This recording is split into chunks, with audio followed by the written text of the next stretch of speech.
I saw a TikTok about a blind date the other day. The woman said, I want to save my first time for my future husband, so we can't have sex while we're dating. The man said, and I want to save my future money for my future wife, so I won't spend a dime on you while we're dating. The woman thought for a moment and said, I think that's fine. I don't want to owe anyone anything while we're dating anyway. If it doesn't work out, I'll have less emotional baggage when we break up. The man said, I have to admit, your answer surprised me. It just goes to show you can't take those videos seriously. If you do, you'll probably rot your brain. Leo, what are you doing back so early? There aren't any room checks tonight, Jake said, smirking from his bed. What do you mean? I shot back, annoyed. Any later in the ER? Would lock me out. So what if he does? Perfect excuse to spend the night with Chloe. I rolled my eyes and didn't say anything. Did he really think I didn't want to spend the night with Chloe? The problem was, Chloe wasn't willing. Seeing my silence, Jake pushed on. Hey, Leo, I heard Caleb Reed is trying to get with Chloe. Did she tell you anything about it? My stomach dropped. My face hardened. Are you serious? Jake just stared at me for a long moment before pulling out his phone. He opened his camera roll and shoved a picture of my face. In the photo, Caleb was handing a purse to Chloe, and she was accepting it with a shy smile. I recognized the bag. It was a new arrival from Coach. Chloe and I had been at the mall a while back, and she'd stared at it through the store window for a long time. It wasn't ridiculously expensive, maybe $400. But for a college student like Chloe, who was broke by the end of every month on a $500 allowance, it was completely out of reach unless she begged her parents for the money. And even if she did ask, they wouldn't give it to her. There's no such thing as a free lunch unless you're a simp.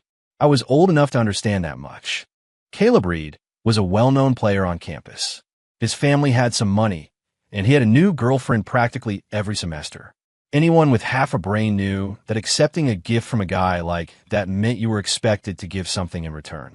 Seeing the grim look on my face, Jake continued, Look, man, don't let it get to you. We're juniors. Tons of couples break up before graduation anyway. Listen to me. You and Chloe have been together for 2 years. You don't need to start a fight over this. In a few days, I'll help you get her and her roommates to go out. We'll get her drunk, and you can finally seal the deal. That way, 2 years of dating won't have been a total waste. This wasn't the first time Jake had offered me this kind of sleazy advice. Every time before, I'd argued with him, telling him Chloe and I were different. We were serious, aiming for marriage, so we weren't in a rush to do that. But this time, I was surprisingly silent. I didn't push back. Instead, I muttered, Let me think about it. Then I climbed into my bunk. Lying in bed, my mind was a chaotic mess, thoughts racing in every direction. Come to think of it, my relationship with Chloe started because of Jake. Back during freshman orientation, Jake had his eyes on Riley, one of Chloe's roommates, and launched an all-out campaign to win her over. Once they got together, they organized a mixer between our 2 dorm rooms. In Jake's words, he'd found someone, so it was his duty to help his boy out. Of course, I knew he was mostly trying to help me. Our other 2 roommates were a little rough around the edges, to put it mildly. I still remember the first time I saw Chloe. She had that sweet girl-next-door look. Not a stunning bombshell, but pretty in a way that grew on you. She was just sitting there quietly, holding a glass of water, and somehow, she completely captured my attention. It would be a lie to call it love at first sight, but it wasn't a slow burn either. It was more like a single, perfect glimpse. I only stole a glance, but you were etched in my memory. Later, we were playing Truth or Dare, and for her dare, Chloe had to confess her feelings to one of the guys there. It was just a game, a fake confession. Jake was with Riley and our other 2 roommates. Well, one was built like a beanpole and the other a bowling ball. I've always been pretty confident about my looks, so it wasn't a huge surprise when Chloe picked me. I don't know what possessed me, but when she walked up and fake confessed to me, I replied, Okay. To this day, I can still feel the cringe. The secondhand embarrassment was so thick you could cut it with a knife. As if on cue, the rest of the group, who were all loving the drama, started hooting and hollering, asking if I actually had a crush on her. Thankfully, everyone knew when to quit, and after a few minutes of teasing, they let it go. On the way back to our dorm, Jake asked me if I was serious about liking Chloe. I thought about it for a second and admitted that I was. He told me that a college experience without romance was incomplete and that if I liked her, I should go for it. With his encouragement, I started pursuing Chloe. Having zero experience with girls, I bribed Jake with a month's worth of meals at the dining hall to be my consultant. With his help, I won Chloe over in a month. First love is a beautiful thing.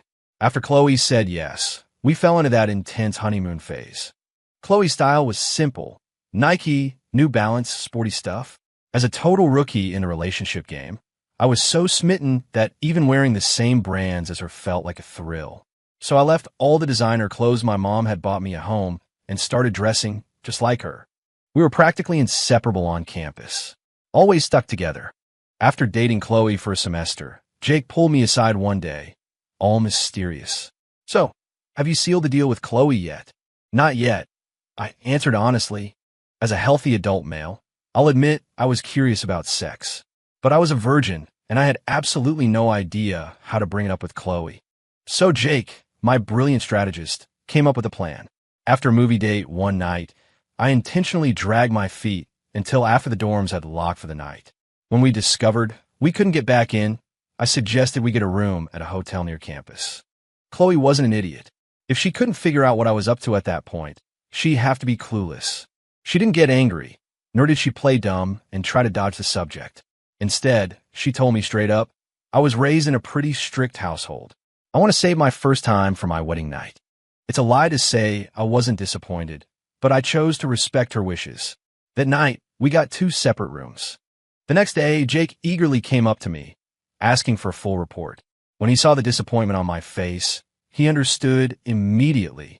He clapped me on the shoulder and said he'd help me think of another plan. I refused his offer, telling him to just let things happen naturally. You might be wondering why Jake is so good to me. The story starts around the time I was born. First, let me be clear. I'm not the heir to some old money dynasty. I'm the son of a nouveau riche tycoon. My full name is Leo Vance. My grandfather gave it to me, hoping I'd have a life full of success. Growing up, my dad was never in the picture. All I knew was his name, Mark Vance. People in town used to say he ran off right after I was born. They all said he was a bad man. When I asked my mom where my dad was, she'd just smile gently and tell me, "Your father went to start a business. He'll come back as soon as he makes a fortune." It wasn't until I was older that my grandparents told me the truth. My grandfather was a butcher and owned a small pig farm. Back in his day, that was a life anyone would envy. His plan was for my dad to take over the family business, to continue raising and butchering pigs. But my dad was restless. He didn't want to spend his life on a farm. He dreamed of being one of those big-shot CEOs in mansions you see on TV. So, he announced he wanted to start his own company. The moment the words left his mouth, my grandfather gave him a beating. He yelled at him for being delusional, for wanting to throw away a perfectly good life to chase some fantasy. But that beating didn't extinguish my dad's entrepreneurial spirit. If anything, it solidified his resolve to make something of himself and prove them all wrong. My mother was known as the most beautiful girl for miles around. Because her family was old-fashioned and only cared about their sons, my grandfather paid a hefty sum to arrange their marriage, hoping a beautiful wife would convince my dad to settle down. He never expected that right after my mom gave birth to a son, my dad would steal the family's savings and run off. He was gone for 10 years. Fortunately, the pig farm was profitable enough that we were comfortable. With the son gone, I was his only grandson, so my grandfather made sure my mom was well taken care of. After all, if my mom remarried and I took another man's name, the Vance family line would end with him. My mom didn't want to remarry anyway. Her parents were the kind who saw daughters as commodities. She had essentially been sold to my dad. Remarrying would just mean being sold off a second time. She had a comfortable life, free from the demands of a husband or in-laws. She'd have to be crazy to give that up. And so, the days passed. My grandfather tried to find my father, but in an era without the internet or cell phones, finding a person who didn't want to be found was nearly impossible. Then one day, my dad came back. And he came back like a conquering hero.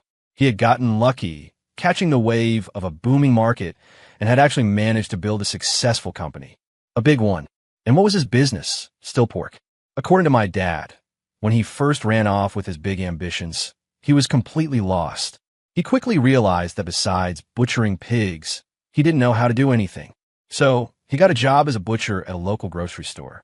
After a while, He knew he couldn't stay there forever, or he'd never be able to face his family again. Using the money he'd stolen from home, he opened a fresh meat shop, specializing in high-quality pork. Growing up around my grandfather, he could tell good meat from bad at a single glance. His store was a huge hit. After making his first real money, he started opening more locations. Once he had a chain of stores, he expanded into full-blown supermarkets, and his business just kept growing. Feeling he had finally achieved enough that he wouldn't be beaten to death upon his return, he came back with a woman in tow. This woman was supposed to be my new stepmother. I have to admit, my dad might be a scumbag, but at least he's a straightforward one. In the 10 years he was gone, he knew he had a son and was still legally married. Having another child would mean having an illegitimate kid, and living with a woman could have gotten him charged with bigamy. So, he only had temporary girlfriends. He brought this woman back, assuming my mom had left long ago and was just looking for someone to be my stepmom. When he saw my mom was still there, he kicked the other woman to the curb. After getting my mom's reluctant approval, he moved us both to the city where he lived. My dad was always busy with work. Whenever he had a spare moment, he'd try to brainwash me, saying he did it all for me. He didn't want his son to be called the son of a butcher like he was, and that's why he left to build an empire. Then he'd go on about all the hardships he faced. Please, I might have been quiet and a bit of a loner because I grew up without a dad, but I wasn't an idiot. If you really cared that much, why did you wait 10 years to come back? Did he really think I was a 3-year-old? I was 10, practically an adult. But my mom taught me well, so I always gave him the validation he was looking for. You worked so hard, Dad. You're the best. Empty praise costs nothing. And the old man ate it up. He was so happy he started throwing money and property at me. Before I was even a teenager, I was already burdened with the terrible problem of having too much money to spend. After my mom saw the scale of my dad's company, she became laser-focused on my education. My grades, which had always been at the bottom of the class, shot up to the top 10 thanks to an army of private tutors. As a result, I didn't really have any friends before college. When I finally got to campus, the first thing I heard in my dorm room was Jake and the other 2 guys talking about their monthly allowances. Jake was bragging that his family was loaded and gave him $1,500 a month, and he could always ask for more if he needed it. My other 2 roommates were thoroughly impressed, saying they only got about $500 each. When they asked me, I thought about the $50,000 my dad wired me every month on top of the several million I already had saved up. After careful consideration, I said, about the same as you guys.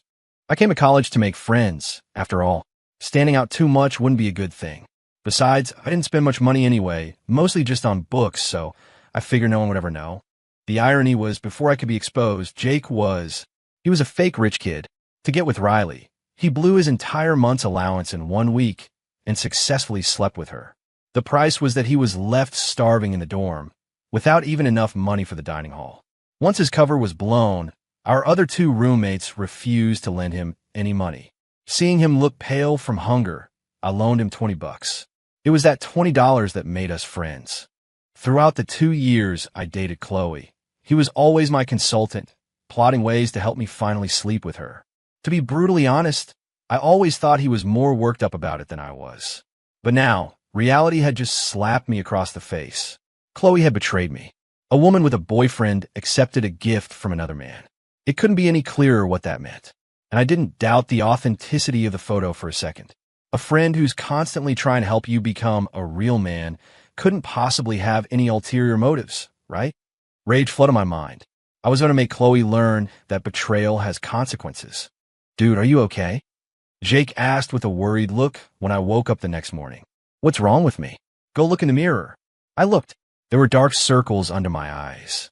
I waved a hand dismissively. I'm fine. I hadn't slept a wink all night, staying up planning my revenge. After class, I sent a text to Chloe, asking her to go shopping for clothes with me that afternoon. I didn't ask her about Caleb. Instead, I told her to bring her roommate, Vanessa, along to help me pick things out. Chloe's dorm suite had a nickname on campus, the Goddess Suite. All 4 girls who lived there were attractive, but the most beautiful was undoubtedly Vanessa Shaw. It wasn't that Vanessa was some ethereal beauty, but she had a great natural foundation and her makeup skills were next level. While other college girls were still figuring things out, she was already rocking black stockings and bodycon skirts, which meant she had a long line of simps. Vanessa was a high-level gold digger. Even Caleb had tried to pursue her. He spent a couple of $1,000s on her over several months, and all he got was to hold her hand before he gave up. As Jake once said, Vanessa is sharp. She knows that for someone from her background to marry into a rich family, her innocence is her only real bargaining chip. Most rich guys have seen it all, and they can spot the difference between an original and a knockoff from a mile away. Chloe's reply came back quickly. She sounded annoyed. You don't trust my taste. I texted back. I have to meet some of my dad's clients' sons tonight. They're all rich kids, so I need to dress the part. After dating for so long, I knew Chloe was generally reasonable. As expected, her next message was, got it. That afternoon, Chloe and Vanessa met me at the largest, most high-end mall in the city center. Vanessa laughed. Leo, looks like you're about to do some serious damage. I just smiled without saying anything. One lie has to be covered by countless others. When I first told my roommates my allowance was about the same as theirs, they branded me as being from a modest background. When I started dating Chloe, I admit I had a slightly selfish motive. At first, I wanted to be sure she liked me for me, not for my money. After we made it official, I discovered Chloe wasn't the type of girl who only takes. If I bought her dinner, she'd make sure to treat me next time. If I gave her a gift, she'd give me one in return. We maintained a sweet kind of balance. I enjoyed the emotional connection she gave me, and I didn't want my family's wealth to complicate that feeling. So in everyone's eyes, my family was just average. Under Chloe and Vanessa's disbelieving stares, I bought 2 complete outfits and 2 pairs of shoes, totaling just over $25,000. It wasn't until I paid that Chloe and Vanessa seemed to snap out of their daze and realize something was off. Chloe bit her lip, her eyes filled with a complicated mix of emotions as she looked at me. If Vanessa hadn't been there, she definitely would have demanded an explanation for why I'd never told her my family was so wealthy. All this time, she thought my family was average, that the family business I mentioned was a small convenience store or something. Even when I said I was meeting some rich kids, in her mind, that probably meant guys on Caleb Reed's level at best. Vanessa had no such reservations. She asked directly, Leo, where did you get all this money? I don't have a job, so obviously it's from my family. I turned my gaze to Chloe. I told Chloe before, my family is in business. If spending over 25 grand on clothes is a small business, then there are no big businesses left in the world, Vanessa said, laying on flattery. I smiled but didn't respond. Once she learned I was going to a party with a group of rich heirs, Vanessa's interest was piqued. She had always wanted a glimpse into the true upper class, but she knew rich guys weren't stupid. The price of admission was usually more than she was willing to pay. I didn't say anything, just looked over at Chloe. Vanessa immediately understood my meaning and started trying to convince Chloe to go with me. Chloe hesitated for a moment, then nodded. I feigned reluctance. My friends are kind of a wild bunch. If you guys come, there's definitely going to be drinking. Chloe doesn't really drink, so I'm worried she won't have a good time. That's why I never brought her along before. I added, but Vanessa clearly wasn't going to let this opportunity slip away. She clung to Chloe's arm. Chloe, please, let's go together. Okay. Chloe finally relented. I gave Chloe a final warning. Chloe, you have to be on your best behavior for me tonight. Okay? Humph. She grunted, still a little pouty. It was obvious she was still annoyed that I'd hidden my wealth from her for so long. Vanessa, however, seized a moment when Chloe wasn't looking to whisper to me, don't worry, I'll help you smooth things over with her later. I gave Vanessa a slow, appreciative smile. I'd never noticed before just how alluring she was. The wavy hair, the bombshell figure, and those long legs wrapped in black stockings. My dad's business had grown massive over the years. He'd opened one giant shopping mall after another, and his company went public when I was in high school. As his only child, it was a given that I would take over the company one day. Because of that, he would often bring me to social gatherings where I got to know a bunch of other heirs. To better fit in with his crowd, I would occasionally attend their parties on my own. Society is a melting pot. People who don't fit in have only 3 possible fates. 1. You're so powerful that others flock to you. 2. You're cast out of the circle. And 3, the most common one, you go with the flow and become one of them. As the son of a nouveau riche family, I couldn't access the top-tier circles of old money heirs yet. So, I started by hanging out with the second-generation kids who were just coasting through life. After spending enough time with them, I learned all too well how to destroy a woman from a different social class. I once watched as a rich kid dumped a regular college student, and she couldn't handle it. She jumped from a building, her face hit the pavement, and the blood spread until it touched the tip of my shoe. What was I thinking at that moment? Don't worry, Chloe. For the sake of our nearly 3 years together, I won't be that cruel to you. We were in a private suite at an exclusive lounge. Since it was the first time I'd ever brought a girl, let alone two, my friends were buzzing with excitement. We started playing games. The rule for the night was simple. A group of us would play, and the loser would have to make their date drink. It was a contest to see whose plus one would pass out first. Most of the people here didn't have a choice in who they married. To inherit their family's fortune, they had to walk the path their parents laid out for them. As a new money kid, I was something of an exception. I mentioned Chloe to my dad, and he just said he'd have my mom check her out when the time came. Because of my earlier warning, Chloe managed a few drinks. Soon, she couldn't handle any more. She's not much of a drinker. I'll drink for her, Vanessa chimed in. As a masterclass gold digger, she knew that just flaunting her looks was the lowest form of strategy. Stepping in to take drinks for Chloe was a way to display her loyalty. All right then, someone cheered. Vanessa downed a full glass of beer in one go, earning a round of applause. As the night went on, Chloe felt too embarrassed to keep letting Vanessa cover for her. She drank a few more glasses and finally passed out. The next morning, Chloe woke up in a hotel bed with a sharp pain between her legs. She looked to her side and saw her boyfriend, shirtless. She quickly threw back the covers and, upon seeing a small patch of red on the sheets, let out a scream. Her shriek woke me up, as well as Vanessa, who was sleeping in the other bed. Chloe, what's wrong? I asked, feigning ignorance. Last night, after Chloe and Vanessa passed out, I had them brought to the room. Looking at the sleeping Chloe, I didn't hold back. I don't know if a force fruit is sweet, but I know it quenches a thirst. When I saw that spot of red, I felt no regret, only relief. Relief that Caleb hadn't gotten to her first. I continued my act. Chloe, I had a few drinks last night too. It's all my fault. I shouldn't have had anything to drink, but from now on, you're my woman. I'll take responsibility for you. Her eyes glistening with tears, Chloe asked, do you really mean that? I nodded firmly. Hilarious, I thought. You actually believe the words of a man before he's even put his pants on? In the weeks that followed, I started spending lavishly on Chloe. I took her to Michelin-star restaurants, expensive spas and salons, and for full-body massages. The once simple girl was transformed into a dazzling beauty. In return, I began to make full use of her body. Once a woman has a first time, a second and third are sure to follow. After I had unlocked every achievement, I finally pulled out the photo of her accepting Caleb's gift. The color drained from her face instantly. We're done, you cheater. I broke up with her on the spot, then blocked all of her contacts right in front of her. Chloe tried to explain, but I had no interest in listening. Back in the dorm, Jake looked at me with a strange expression. You, my friend, are a goddamn masterpiece of an asshole. I roll my eyes. Screw you. Wasn't I just following your advice, you player? If anyone was a masterpiece, it was Jake.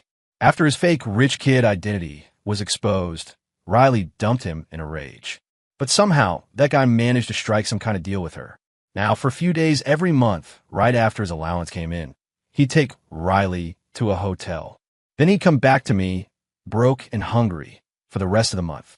After 3 years of dating, I never imagined my boyfriend was a rich kid. And not just a regular rich kid, but the heir to a billion-dollar fortune. The kind of wealth I couldn't even dream of. Why did I agree to date him in the first place? Let me think. I guess it was because he was handsome. That clean-cut buzz, those sharp features, and his deep, intense eyes. He was the kind of guy you'd be proud to show off. When we first started dating, we did all the normal things. Amusement parks, shopping, movies. It was wonderful. Of course, it came a price. My wallet was empty in no time. My roommates laughed at me when they found out. Vanessa told me, "What girl pays for dates anymore? Are you stupid?" I didn't agree with her. A relationship should be a two-way street. I couldn't just let Leo spend and spend on me, especially since Riley had told me his family's financial situation was pretty average. I couldn't bear the thought of my boyfriend treating me to a nice dinner only to go back to his dorm to eat instant noodles, or worse, go hungry.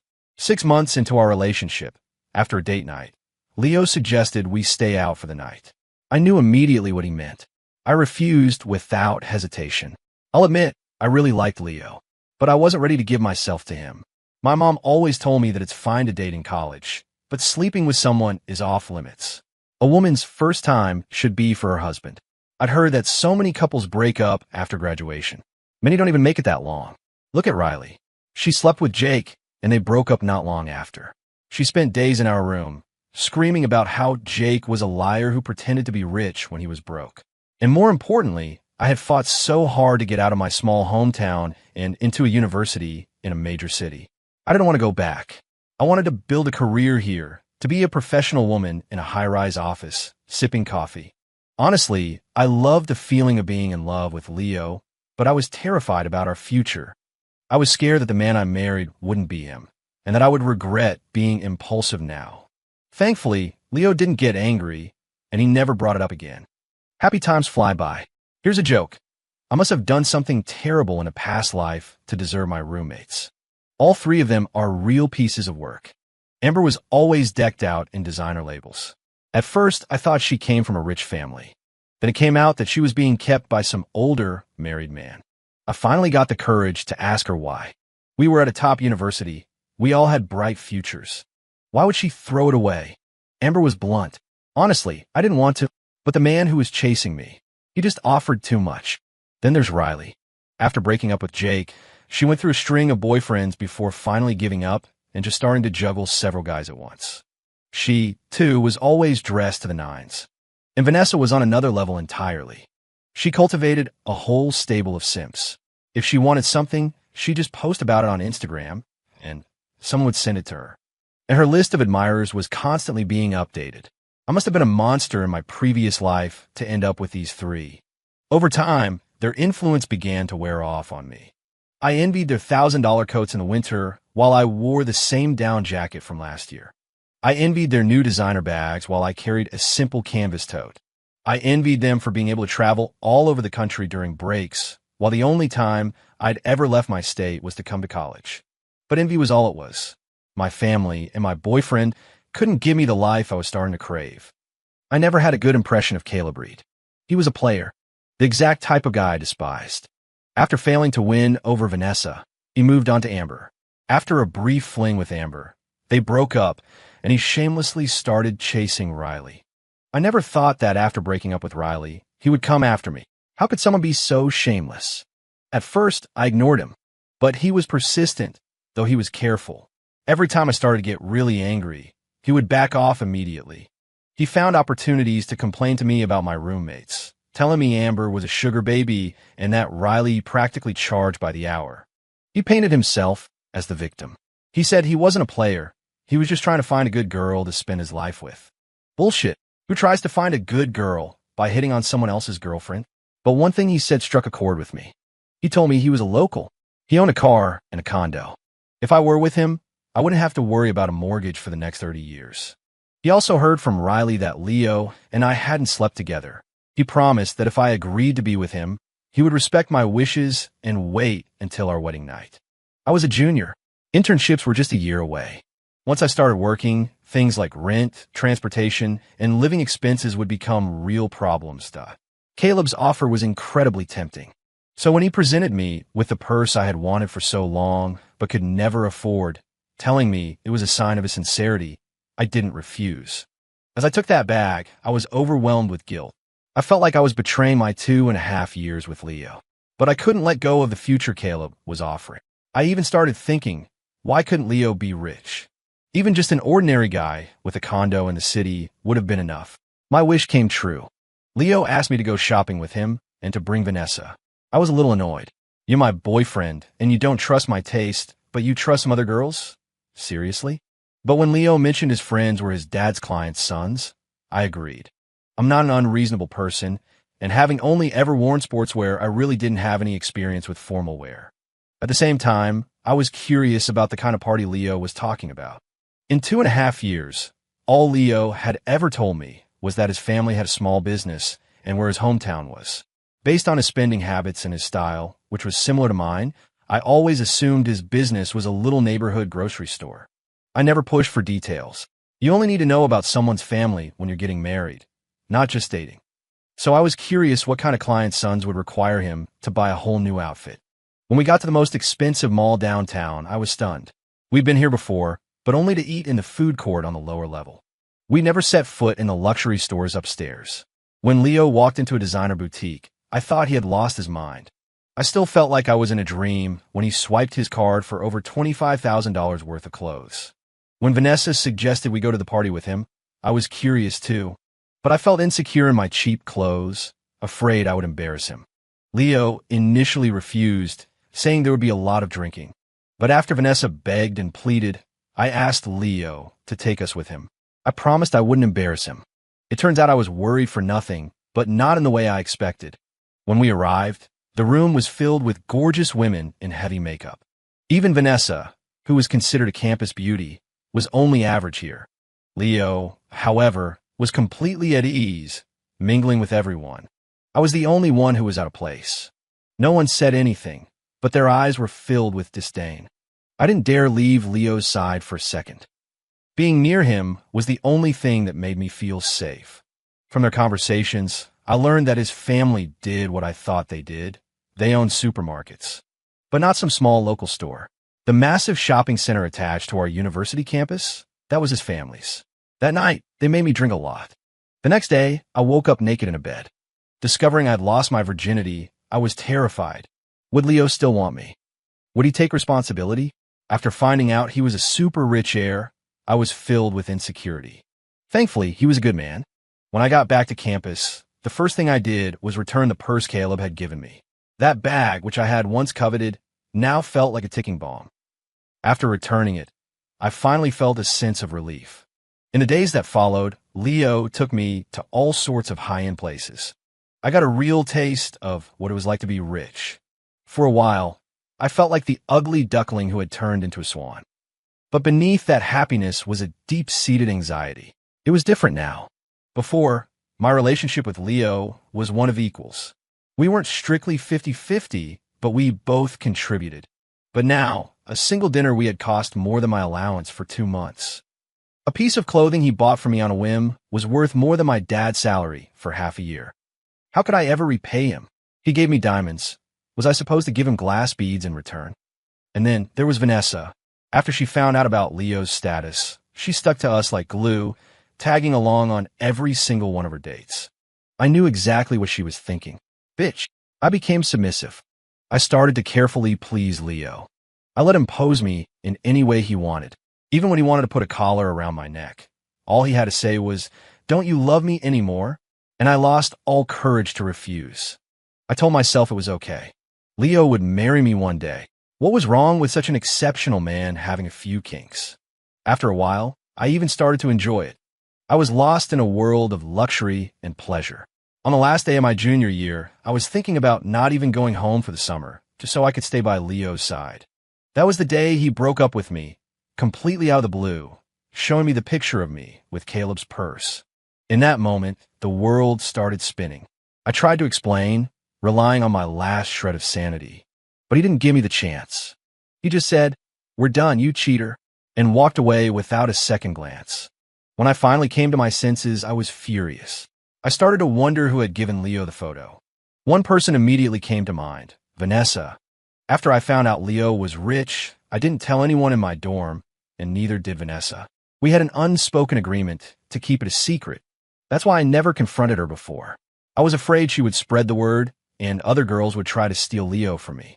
I knew that even without the money, just with his looks, he could have had any girl he wanted on campus. I went and had a huge fight with Vanessa, accusing her of trying to sabotage my relationship with Leo. She denied everything and stormed out in a rage. That night, she sent me a picture of her and Leo in a hotel room. The caption read, "The man you didn't appreciate, I'll appreciate him for you." I felt like I was going insane. The next day, I couldn't find Leo, but I heard he had taken Vanessa on a trip. I spent the entire summer locked in my room, a ghost of my former self. My mom kept asking me what was wrong, but I didn't know how to tell her. I also realized I couldn't get used to my old life. My mom's cooking was nothing compared to the meals from five-star restaurants. Without my expensive skincare routine, my face felt flawed and ugly. I looked at all the designer clothes I brought home, and they felt completely out of place in our small house. I regretted it so much. Why was I so stupid as to accept that bag from Caleb? The thought of Leo leaving me and Vanessa taking my place made me want to kill them both. I barely survived the summer.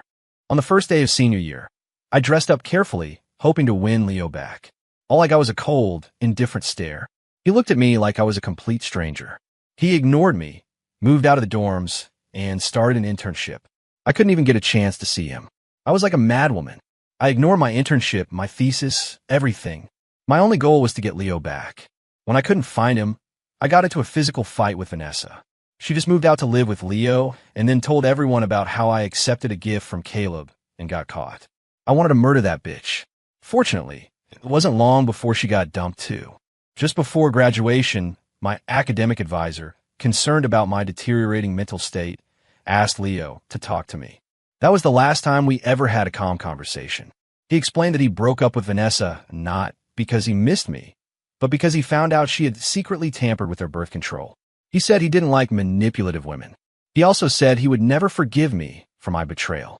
In that moment, my heart turned to ash. Finally, he offered a piece of advice. He said I could sell all the luxury goods he bought me.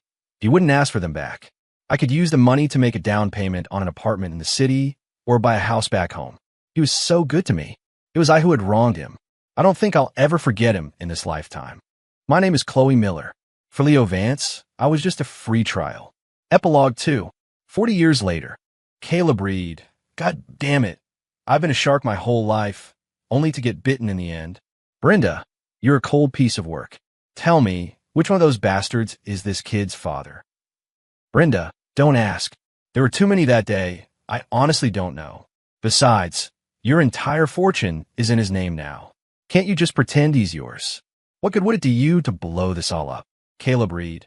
You bitch. Don't you get it? My family line is finished. Leo Vance's bodyguards. The boss is a legend. Dropped a cool $1 million for us to entertain the bride at his rival's wedding. We'd follow the boss to hell and back.